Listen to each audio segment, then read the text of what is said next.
Film की शुरुआत होती है एक स्टेशन को दिखाने से, जहाँ पर एक लड़का बिल्कुल अकेला बैठा था। तभी स्टेशन पर एक अजीब सी औरत आई जो पागलों जैसी हरकतें करने लगी। उसने बाल खोले हुए थे और बड़ी अजीब तरह वो चल रही थी। लड़का उसकी वीडियो बनाकर इंटरनेट पर डाल देता है और सबको लेकर बताता है कि ये औरत अजीब तरह का बर्ताव कर रही है। और फिर तभी पलक झपकते ही वो औरत वहाँ से गायब हो गई। वो लड़का सोच में पड़ गया कि अचानक वो कहाँ गायब हो गई, इसीलिए उसी जगह पर जाकर चेक करने लगा, जहाँ तभी ट्रेन वाला गेट अपने आप ही खुल जाता है। लेकिन हैरत वाली बात ये थी कि वहाँ कोई ट्रेन नहीं आई थी। तभी लड़के को पटरी वाली जगह पर से आवाज आने लगी, इसीलिए वो नीचे बैठकर अपना मुंह अंदर डालकर चेक करने लगा। और फिर तभी वो गेट अपने आप ही बंद हो जाता है। लड़के का गला बीच में आने की वजह से कटकर कुचला गया और ऐसी बहुत दर्दनाक उसकी मौत हो जाती है। इसके बाद हम एक रिपोर्टर लड़की को देखते हैं जिसका नाम नायोंग था। हाल ही में उसने एक एक्ट्रेस के बारे में रिपोर्ट बनाकर उसकी खबर चला दी थी, जो रिपोर्ट काफी वायरल जा रही थी। इन लोगों ने उस एक्ट्रेस की इजाजत के बगैर ही उसकी न्यूज रिपोर्ट बना ली थी, जिस वजह से उसे इतना गुस्सा आया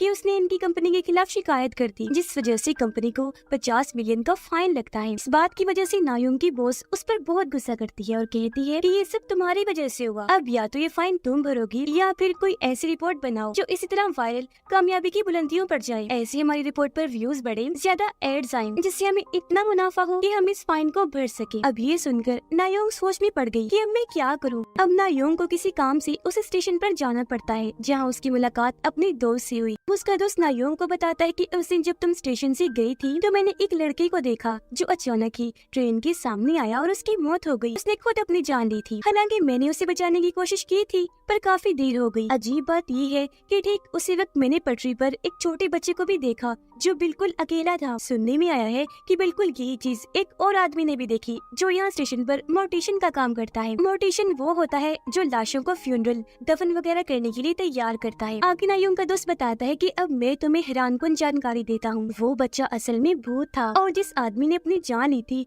उसकी हालत ऐसी थी जैसे वो किसी के कंट्रोल में हो। अब ये सुनकर नायोंग यहाँ फैसला कर लेती है कि अब मैं इस भूतिया स्टेशन यहाँ पर मरने वालों और यहाँ के भूतों के बारे में अपनी रिपोर्ट बनाऊंगी, जिसमें इस स्टेशन के बारे में सबके सामने लाया जाएगा। ये वायरल जा सकती है। अब नायोंग उस मोर्टिशियन से मिलने जाती है जो बताता है कि हाँ मैंने भी उस पटरी पर छोटे बच्चे को देखा था। तब ये सुनकर नायोंग इस स्टेशन के बारे में रिपोर्ट बनाना शुरू कर देती है। वो अपने दोस्त को कहती है कि यहाँ कैमरास तो लगे ही हैं, तो तुम मुझे उस दिन की कैमरा रिकॉर्डिंग दे दो। तब उसका दोस्त जैसे तैसे छुपते छुपाते उस दिन की रिकॉर्डिंग निकाल ही लेता है। अब नायोंग का दोस्त जब वॉशरूम में मुंह धो रहा था तो अचानक उसे लगती है जिनसे वो काफी डर जाता है। लेकिन जब वो वहाँ से बाहर आया तो उसे पता चला कि ये तो मेरा दोस्त मुझे डरा रहा था। असल में उस हादसे के बाद इसके दिमाग में कई दिनों तक वही चलता रहा और उसी जैसे डरावने सपने भी उसे आने लगे थे। इत्तेफाक यहाँ ये होता था कि उसका दोस्त भी उसे बिल्कुल इसी तरह डरा दिया करता था। अब एक दिन नायोंग के दोस्त को शीशे पर 4 नंबर्स दिखाई देते हैं। जो अजीब बात थी कि यहाँ किसने लिख दिए, पर वो इस चीज को नजरअंदाज कर देता है। अब नायोंग का दोस्त उसकी रिपोर्ट में मजीद उसकी मदद करने के लिए वो बताता है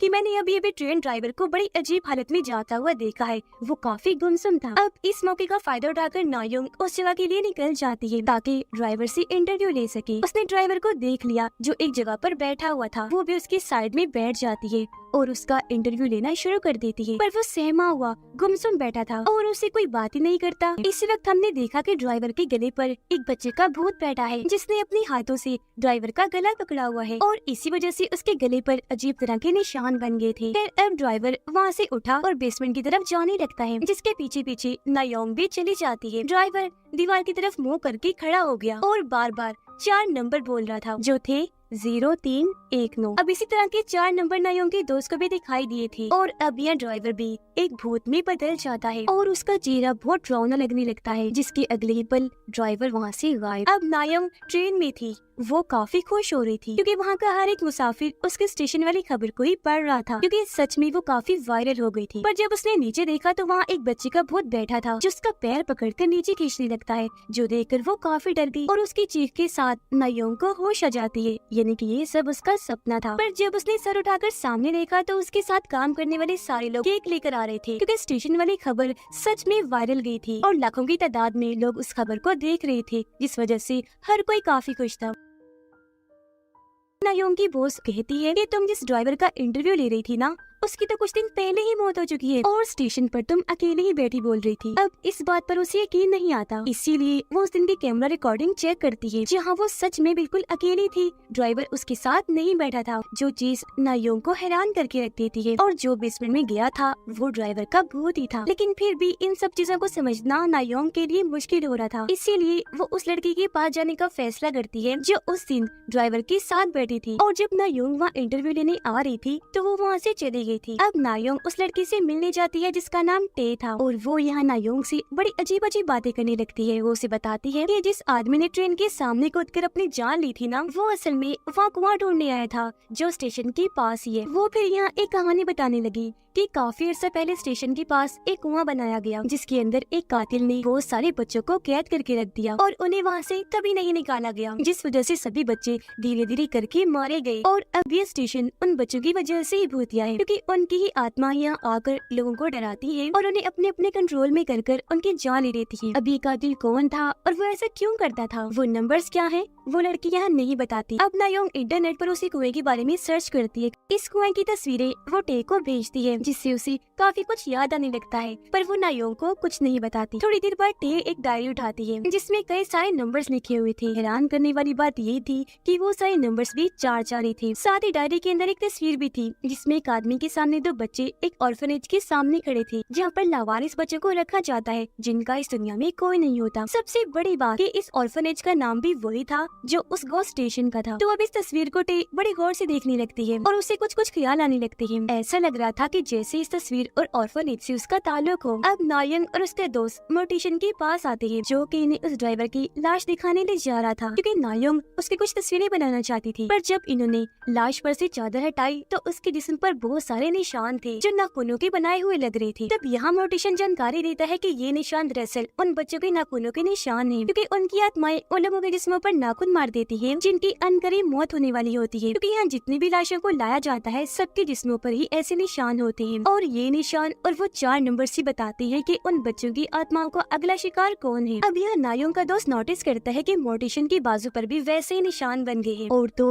उसके गर्दन में भी एक बच्चे की आत्मा बैठी थी जो देखकर वो खुद भी काफी डर गया। लेकिन वो ये बात उन्हें नहीं बताता क्योंकि ये इस बार की तरफ इशारा था कि मोर्टिशन भी मरने वाला है। अब नायोंग देखती है कि स्टेशन वाली खबर बहुत तेजी से वायरल हो रही है। वो इतनी हिट हो गई है कि अब उस पर मिलियन व्यूज आ रहे हैं, पर लोगों पर इसका थोड़ा बुरा असर भी पड़ा था। अब ज्यादा से ज्यादा लोग उस स्टेशन पर जा रहे थे और वहाँ की वीडियो इंटरनेट पर डाल दिया करते थे। सिर्फ यही नहीं बल्कि वो अपने जिस्मों पर नकली नाखूनों के निशान बनाकर अपनी अपनी तस्वीरें भी इंटरनेट पर डाल रहे थे। एक लड़की जब उस स्टेशन पर गई तो उसके गर्दन पर नाखून के निशान बन जाते हैं जिनको छुपाने के लिए वो वॉशरूम गई, पर वहाँ कुछ बच्चों की आत्माएं उस पर हमला कर देती है जिनकी वजह से वो अपना कंट्रोल खो देती है और अजीब तरह से वहाँ चलने लगी, क्योंकि एक आत्मा ने उसे बुरी तरह नोचा भी था। लेकिन फिर तभी वो आत्माएं उसे वॉशरूम में बंद कर देती है और उसका दम घोटकर उसकी जान ले लेती है। और वॉशरूम में से अजीब आवाजें सुनाई दी गई थी, इसलिए नायोंग के दोस्त का जो दोस्त था इन स्टेशन वर्कर, वो वहाँ पर चेक करने आता है, पर उसकी भी गर्दन पर हम नाखूनों के निशान देखते हैं। जहाँ तभी बहुत सारे बच्चों की आत्माएं उसे भी डराने लगती है और फिर एक साथ मिलकर उस पर ऐसे हमला करती है कि उसकी जान ही ले लेती है। अब नायोंग उसके दोस्त के फ्यूनरल में जाती है और फिर अपने दोस्त से भी मिलने गई जो रो रहा था। कहता है कि मुझे भी कुछ दिन पहले एक छोटी बच्ची की आत्मा दिखी थी जिसके कपड़ों पर भी 4 नंबर लिखे थे, और देखो मेरे हाथ पर भी नाखूनों के निशान बन गए हैं। जो कहकर वो नायोंग को अपना हाथ दिखाता है और रोते हुए कहते हैं कि इस बात से मैं डरा हुआ हूँ क्योंकि अनकरीब मेरी भी मौत हो जाएगी। अब रात को जब वो सो रहा था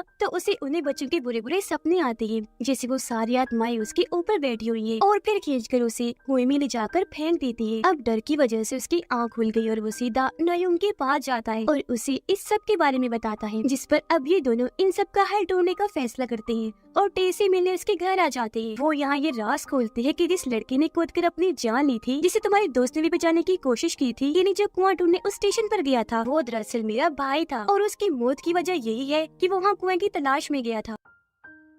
अब ये लोग मिलकर उसका मोबाइल चेक करते हैं जिसमें से इन्हें एक वीडियो मिलती है जो उसकी भाई की थी। वीडियो में टे का भाई बताता है कि मुझे वो कुआं मिल गया है, जिसके अंदर का सीन भी वो दिखाता है जहाँ उन बच्चों के स्केलेटन ने ढांचों के टुकड़े पड़े हुए थे। अब ये सब कुछ देखकर ये लोग फैसला करते हैं कि हम भी उस कुएं को ढूंढेंगे और ढांचों के टुकड़ों की मदद से बच्चों का फ्यूनरल कर देंगे ताकि बच्चों की जो आत्माएं स्टेशन पर घूम रही है उन्हें सुकून मिल जाए और वो हमेशा के लिए यहाँ से चली जाएं, और इसके बाद ये लोग उस कुएं को भी हमेशा के लिए बंद कर देंगे। इस मकसद के लिए अब नायोंग और उसके दोस्त उस स्टेशन पर बढ़ जाते हैं और पटरियों के रास्ते पर चलते हुए ये एक सुरंग में जा पहुँचते हैं, जहाँ बहुत अंधेरा था और काफी डर भी लग रहा था, क्योंकि बार बार बच्चों की आत्माएं उन्हें डराने की कोशिश कर रही थी। लेकिन फिर भी वो हिम्मत करके आगे बढ़ती रही और आखिरकार इन्हें वो कुआं मिल ही जाता है। पर तभी सारे बच्चों की आत्माएं वहाँ से बाहर आकर इनकी तरफ बढ़ने लगी, इन्हें मारने के लिए। तब यहाँ नायोंग उन्हें रोकर कहती है कि तुम परेशान न हो, हम तुम्हारी कहानी, तुम्हारी सच्चाई सबके सामने लाकर ही रहेंगे। जो सुनकर सारे बच्चे चिल्लाते हुए रोने लगते हैं और दिखाने की कोशिश कर रहे थे कि हमने कितना दर्द, कितनी तकलीफ सही है। खैर अब ये लोग कुएं में से उन बच्चों के ढांचों के टुकड़े निकाल लेते हैं और अब सबको यही लगने लगता है कि ये मौत का खेल आखिरकार खत्म हुआ। पर ये चीज उसके लिए अच्छी साबित भी नहीं होती, क्योंकि जाहिर है अब ये केस हल हो चुका था। सबको पता चल गया था कि आत्माओं के जाने के बाद मौत का ये खेल खत्म हो गया है। यही वजह है कि अब लोग ये खबर नहीं देख रहे थे और व्यूज आना बंद हो जाते हैं, क्योंकि व्यूज ऐसे केसेस पर आते हैं जो सॉल्व ना हुआ हो, क्योंकि उसमें सस्पेंस बना रहता है कि अब क्या होने वाला है और क्या नहीं। इस बात पर उसकी बॉस पहले तो नायोंग को काफी बातें सुनाती है और फिर उसे कुछ दिन के लिए नौकरी से निकाल देती है, वो भी काफी बेइज्जत करके। अब इस वजह से नायोंग को काफी गुस्सा था, पर वो कुछ कर नहीं पाती। अब नायोंग का दोस्त जब उस स्टेशन पर काम कर रहा था तो फिर से एक बच्ची की आत्मा उसे दिखाई देती है, जो बार बार उसे डराने की कोशिश कर रही थी, जिससे यहाँ ये बात क्लियर हो गई कि मौत का ये खेल अभी भी खत्म नहीं हुआ। नायोंग का दोस्त अब अपने सामने मोर्टिशन को देखता है। उसे याद आया कि इसके हाथ पर भी निशान थे, इसलिए वो भागकर उसका हाथ चेक करने जाता है, जहाँ पर अब निशान नहीं थे, जिसका मतलब कि मोर्टिशन ने इस चीज से जान छुड़वाने के लिए कुछ किया था। ये देखकर उसका दोस्त मोर्टिशन को अपने हाथ पर बने निशान दिखाकर उससे मदद मांगता है कि मुझे भी बता दो इसे छुटकारा कैसे पाऊं, लेकिन वो तो उसकी मदद करने से साफ इनकार करके वहाँ से चला जाता है। अब नायोंग का दोस्त घर तक मोर्टिशन का पीछा करता है, जहाँ उसने कुछ ऐसा देखा कि उसके होश उड़ गए, पर वो क्या था ये हमें दिखाया नहीं जाता। अब रात के वक्त नायोंग जब अपने घर पर थी तो तभी उससे मिलने टे आ जाती है। नायोंग ने देखा कि उसके हाथों पर भी ये नाखूनों के निशान बन गए हैं और अब यह टे बहुत बड़ा सच बताती है। कहती है कि जब तुम और तुम्हारा दोस्त कुआं ढूंढने गए थे तो तब मोर्टिशन ने मेरे घर आकर मुझ पर हमला कर दिया। उसने मुझे धमकी दी कि 4 नंबर बोलो वरना मैं तुम्हें जान से मार डालूंगा, जिससे हुआ ये